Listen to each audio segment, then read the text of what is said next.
morning, Facebook. My name is Kyle Heston. I'm one of the interns at the Cody Firearms Museum. Today we're taking over the Facebook Live feed. We're here at the Educational Closet with Hillary. My name is Kirsten Belisle. I'm also another intern at the CFM, and as Kyle said, we are taking over the Facebook Live, and we're giving you sneak peeks into our awesome education closet. Want to continue that? Sure. Our educational collection is a mix of primarily reproductions, but we actually have some originals, like this really cool matchlock that Kirsten's holding, that were donated to us under the clause that they had to be used for education. So it's a little weird that we have actual original firearms from their era that we use for this, but it's what the donee wanted, so, or the donor, I guess. Donor. Yeah. Yeah, I can already tell you that there will be a little awkwardness in this because we're trying to get our feel for the Facebook Lives. But as Kyle said, I am holding one of the only original guns that we have in this collection. It is a 15th century matchlock that we have. I'm trying not to flag any visitors that walk by. So this is a really awesome gun. I want to say it's probably the oldest we have in the education collection, and it is a matchlock, like I said. Unfortunately, because these are all hands-on programs that we do, these education guns do tend to get a lot of use. The matchlock that I'm holding right now has a very lovely crack down the barrel. I would get closer, but you really don't need to see that. I use this in my educational collection spotlight, but Kyle also used other firearms that I did not break it. He keeps liking to say I break it. I'm not the one that dropped any guns yet, though. Kyle. But yeah, I will turn this over to Kyle so he can talk about some of the guns he uses in his collections or education spotlights. Primarily when I do my educational spotlight, I focus on the evolution of the pistol, and given the nature, the focus of the museum being kind of Old West, so we have a lot of revolvers for it. Conveniently, we actually have a nice line of basically almost all of the Colts in reproduction, so I have a pretty concise timeline that I work with whenever I do the educational stuff. Though something I don't use, but I wanted to highlight, is this really neat matte revolver. They held 9 shots, and unusually they had a little shotgun. They would hold a shot or a 20 gauge, roughly, shotgun shell here in the middle. And earlier I was looking at it, and I wasn't sure how to fire the shotgun shell, so I examined it, and actually a little drop down hammer there. I don't know how visible that is, but and that would be how you fire the shotgun shell. It's a little different, a little unusual. There weren't a lot of them made, but it is a neat design. What next? Can you tell our viewers who maybe watch it why you're not wearing gloves? Oh. Like we said, some of these objects are authentic, and as a firearms museum, we tend to always wear gloves, either the cotton white gloves that you might see Danny and Ashley wearing, or the nitro gloves, which are the plastic blue ones. But we're not wearing gloves with this collection because they are education, they are hands-on, so while we treat them with respect because they are still firearms, we are getting the ability to kind of harken back to the original use of firearms with our hands-on, no gloves. So that is why we're not wearing gloves right now. To clarify, it's not just our hands-on. We have our educational spotlights. If a guest is curious after we finish our speech and educational spiel, we do actually provide an opportunity to let guests handle the firearms, see the actions a little bit. We don't really try to encourage dry fire or anything like that, and we ask that when a guest does handle them that they're gentle with the actions, just because a lot of people do handle them, and while they're, a firearm is generally fairly sturdily made, they're required to be, you can only, rack an action so many times before it starts to show some wear and tear. So we, but it is fun. We had a little boy here yesterday who was very excited to handle our Winchester reproduction.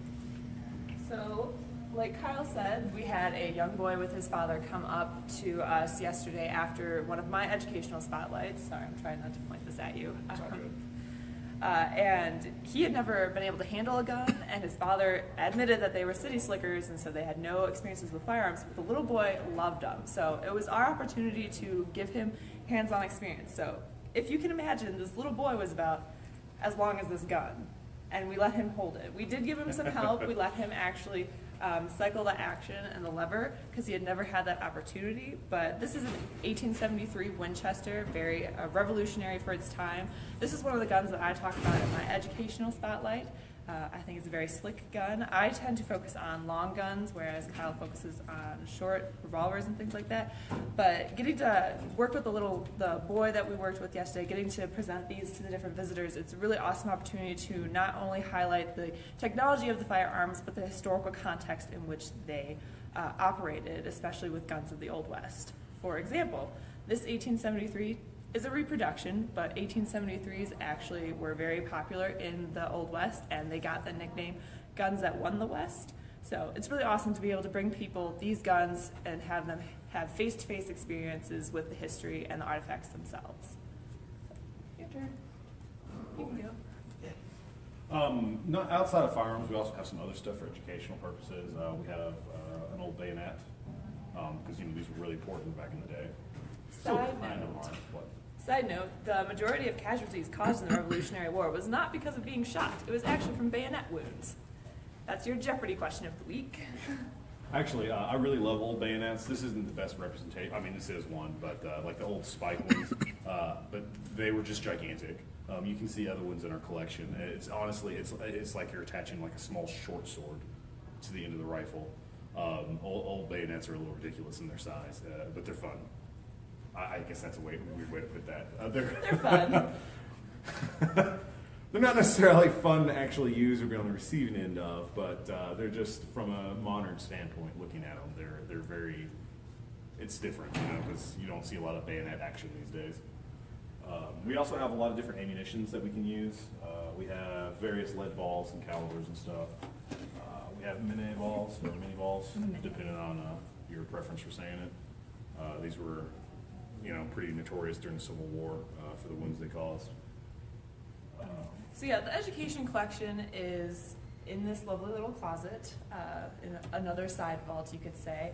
But as interns, we do get the opportunity to go through the other vaults, which is kind of like a dream for us. So you guys get to watch these Facebook Lives and the Facebook posts that Danny and Ashley do, and some of us are doing those posts now too, but we get the opportunity to go through these vaults. It's kind of like a treasure hunt, because you're not entirely sure what you're going to see every day. But this is just the education collection, which we get to work with every day. We have a few other volunteers that do presentations on a variety of different firearms.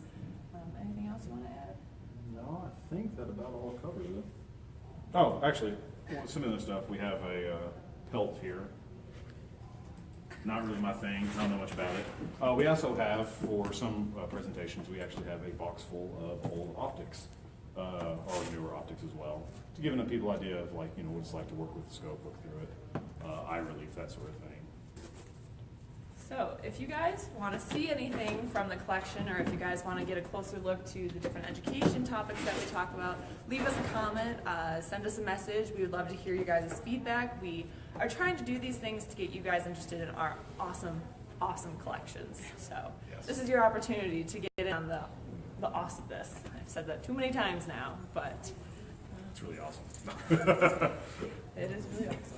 No, it is. It's very interesting, and for both of us, there's just a lot of enthusiasm and enjoyment for the opportunity to educate people and let people who aren't necessarily familiar with firearms or get to see them a lot because they may be a city slicker or whatever, or they're from an area where it's difficult to own firearms. It's just an opportunity to educate and let people see that they're not anything inherently crazy about them. They're Yeah, so for those of you who are missing Ashley and Danny, we totally understand it. They are great.